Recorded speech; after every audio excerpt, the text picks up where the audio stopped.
Hello! So with a slightly odd new background that's probably not going to stay this way, and a really crappy camera because I can't seem to find my one because I lost it somehow. Well, I didn't lose it, I misplaced it in my move to university. I'm sure it's like in my wardrobe or something, or like in a box under my bed, but I just haven't had the time to look for it yet. So when I find it, it'll go back to nice HD quality videos. Not that it matters, it's the content that matters, guys.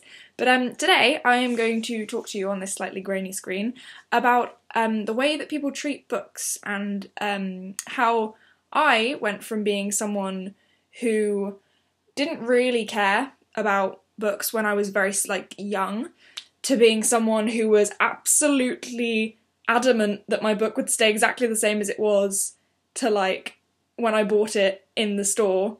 I just wouldn't, no pages creased, I'd read it like this so that the spine wouldn't crack and everything had to be perfect, and there were no, writing in a book, annotations, nope, unless it was a school book, nope, not going to underline anything. And then I went full circle all the way back to being someone that doesn't really mind sort of cracking a spine and folding a page and underlining things especially. I think that might be an English literature student thing. Now I'm so used to highlighting things and underlining things, I don't think about it really when I do it. I literally, whenever I read, I have a pen or a pencil next to me. I feel like I'm missing something if I read without at least one writing instrument next to me. So yeah, this is going to be sort of my transition from all of the three, sort of in the circle. I can't, for an English literature student, I really can't speak that well. I just do, if you ever get that, if you sort of start sentences and don't finish them, on paper, I'm fine. I can do that because I can write the beginning of a sentence and then write the rest of the paragraph and go back to the beginning of that sentence and finish that sentence. And it seems like it's all one coherent thought, but honestly, in real life, lots of people that know me are like, you just stop in the middle of sentences, and I don't get it because you're an English literature student and you should be able to string together a sentence. And I can, just apparently not in real life. Anyway, massive sidetrack. This is going to be sort of the story of my progression of book handling. This is going to be my story, sort of my progression of the way I have handled books throughout my life. And I feel like it's a good landmark time to do this. I'm 18 years old. I feel like this is a great time to sort of look back on my life and how I've treated books throughout my time on this earth. Anyway, so I'm going to start off with, so I've got a pile of my absolute favourite books here. I mean, there's only a few of them. I have a whole sort of shelf on my bookshelves dedicated to all my favourite books. But these are ones that I've picked out for the purposes of the cyclical pattern of my treatment of books, because they all sort of signify a turning point, I guess? Kind of? Maybe? I don't really know. But yes, so I'm going to take you through my journey. So when I was younger, this book was my childhood. Just my childhood. Molly Moon's incredible book of hypnotism by Georgia Bing. I always called her Georgia Bing because it sounded really cool, but it's spelt B-Y-N-G. So it might be buying or bing, bung, but I don't know. I called her Georgia Bing because how cool is that name? And it's basically about this girl called Molly Moon who's an orphan and she's not got a great life. She's sort of average, kind of like a Tracy Beaker figure actually. And she goes to the library one day and she finds this book of hypnotism and she uses it. And she just uses it to become famous, and it's so great. It's so great. When I look back on it, it's probably not the best message to teach kids, manipulate people into doing what you want. But it was a great story and I loved it, so it's fine. But yeah, this book is a prime example of how I treated books when I was younger. Why does it always do this? Okay. So the spine is obviously cracked. It's actually, to be fair, it's not cracked that much considering I've read this book a million times over. But it has obviously been in and out of my school bag a lot because the edges are really sort of dogged and it is quite worn. There's this little plastic bit at the bottom that's kind of coming off. And then this is the only book I own that's actually like legitimately falling apart. Well, okay, there's no pages falling out of it, but I class this as falling apart. There's this little bit in like the middle bit of this book that the binding has literally come apart and the pages are starting to fall out. And then also I used to fold the pages to mark my place. And when I got older, I couldn't stand doing it, and I don't understand when I was younger, like why I didn't think about it. I still have to think about it now when I fold pages down. Like, maybe not when I'm annotating a book, but with a book that I'm actually reading, I never tend to fold my page to mark my place. I always use a bookmark. And I don't know, I'm not quite sure why that is. But yeah, this is obviously my well-used copy. And I love this book. And I think when you're younger, my theory is you're reading the book for the story. Remember that, because I will come back to it. You're reading the book for the story. Why else would you read a book, right? Why else would you read it? I think my theory is, when you're younger, you don't think as much about what you're doing to the physical book, because to you, the book, this outside casing, is just like, it's like the house of all your characters. You don't really think about the house, because the book's not about the house, the book is about the people inside the house. That's the worst analogy I've ever come up with in my entire life, but bear with me. So yeah, it's more about the characters inside the book when you're younger, and so you don't think about as much what you're doing to the physical book. Then it got to the stage, I'm not even going to show you my books from like, sort of, maybe like, I want to say 13, I don't know. Actually, year 8. Year 8 was probably when I started caring quite a lot about how my books looked, because I really, like, that was when I really started to buy a lot more books. Like, I had pocket money at that stage, and I used to save it and buy various things with it, and a lot of the time I would buy books. And so I would just treat these books as though they were historical artifacts that just shouldn't be touched. So I would have like I'll use this as an example. This is my E.E. Cummings anthology that I've wanted for freaking ages, because E.E. Cummings is bae.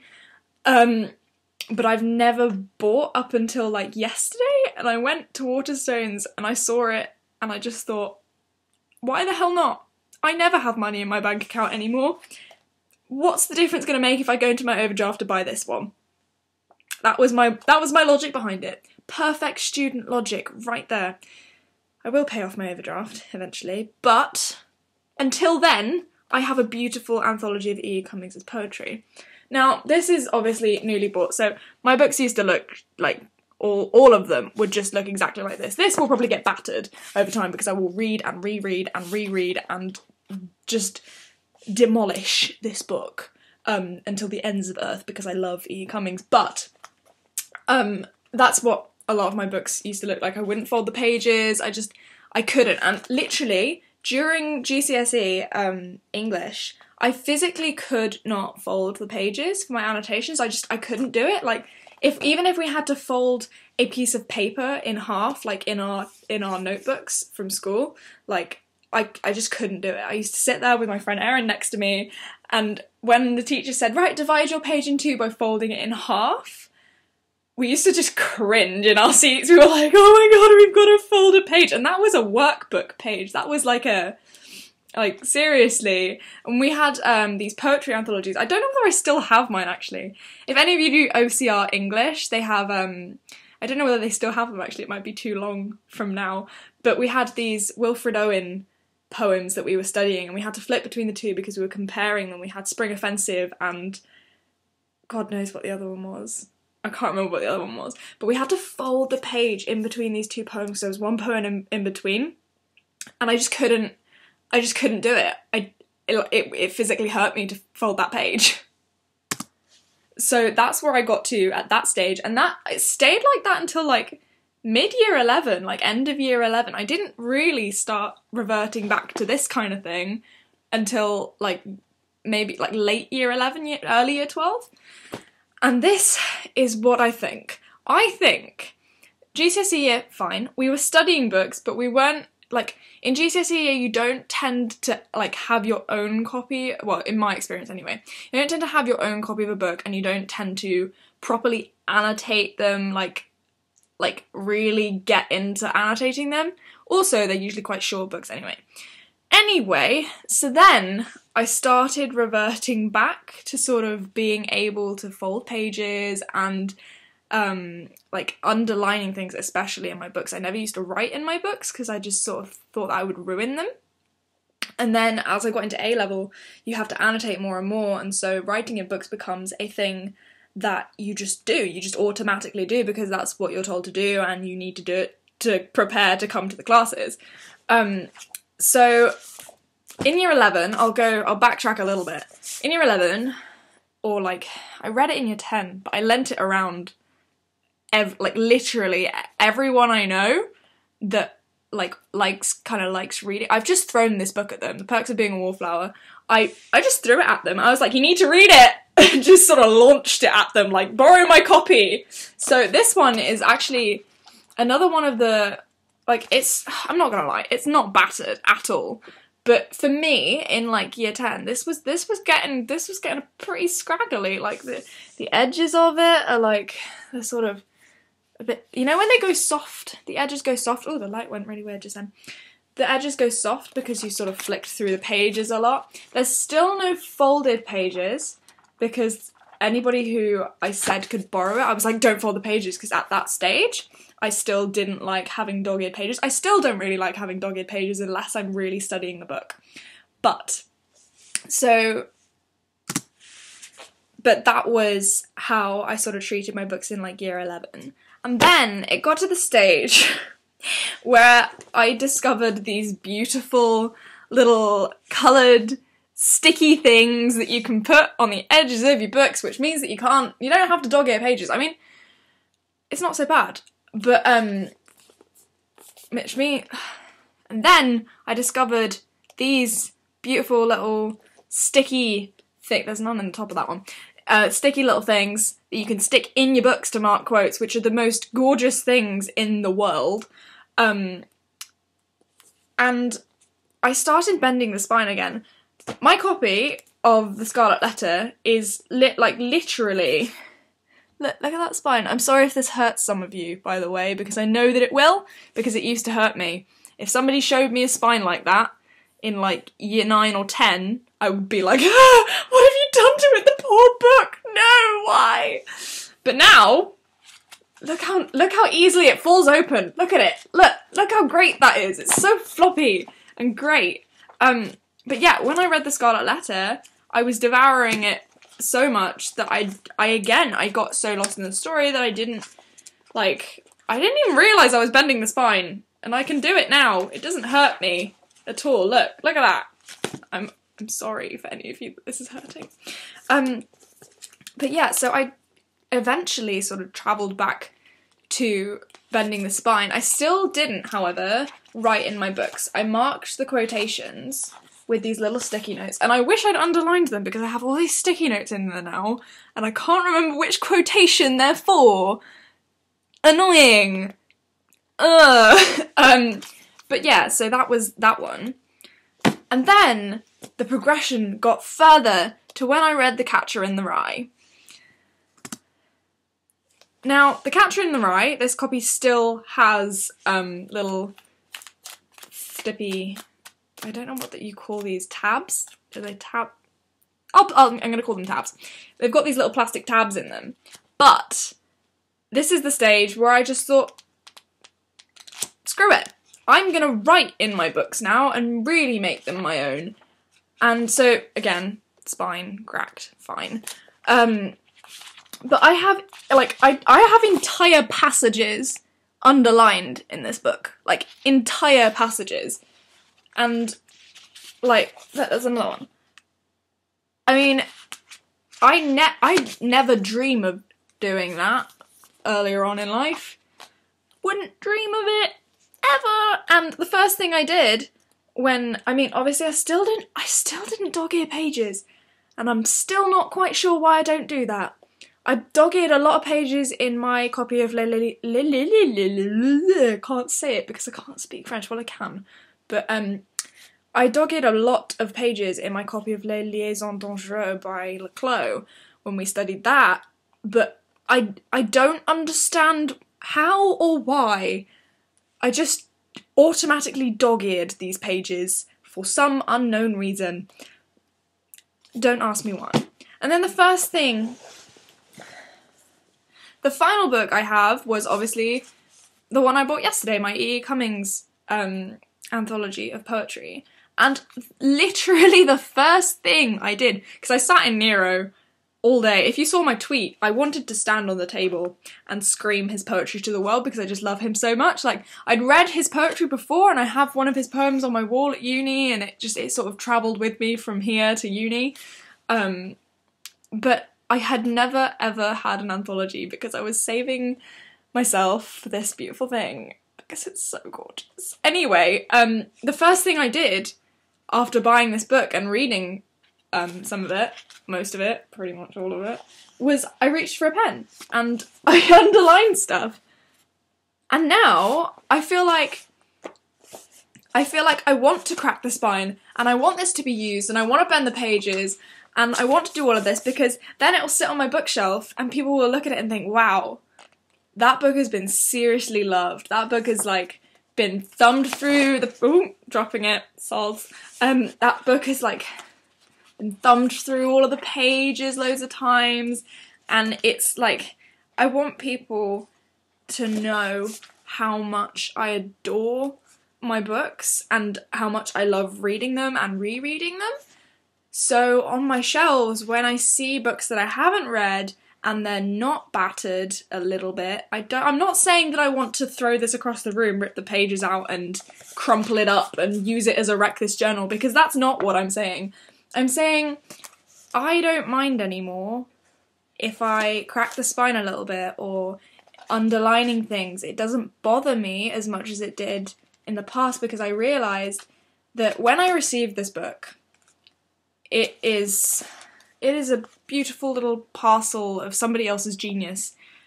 But when I read it, I'm making it my own, and I want to make it even more my own by marking passages that I love and folding pages and writing annotations. In the front of my copy of Perks of Being a Wallflower, I've written a little tiny annotation at the top that compares Charlie to Nick Carraway, because it was around the same time as I was reading Gatsby, and it just struck me when I read Gatsby. I sort of wrote it in the top of this book just randomly, and I think even throughout this I have, like, in the corner of pages, sometimes I'll write irony or heartbreaking or something in the corner of the pages, and I feel like that if I ever lend this book to anyone or if I give it to my children, I pass it down, they're gonna feel what I felt almost when I read it. They're gonna know, at least, what my thoughts were on this book as I was reading it, as it was unfolding before me. So, for fear of this video getting extremely long, because I've just been rambling about books and how I treat them for ages, I'd love to hear how you guys treat your books and how, like, what you think about folding pages, if you can or can't fold pages, or if you like underlining passages, or if you prefer not to have annotations in your books. So let me know down in the comments if you do or don't do any of these things.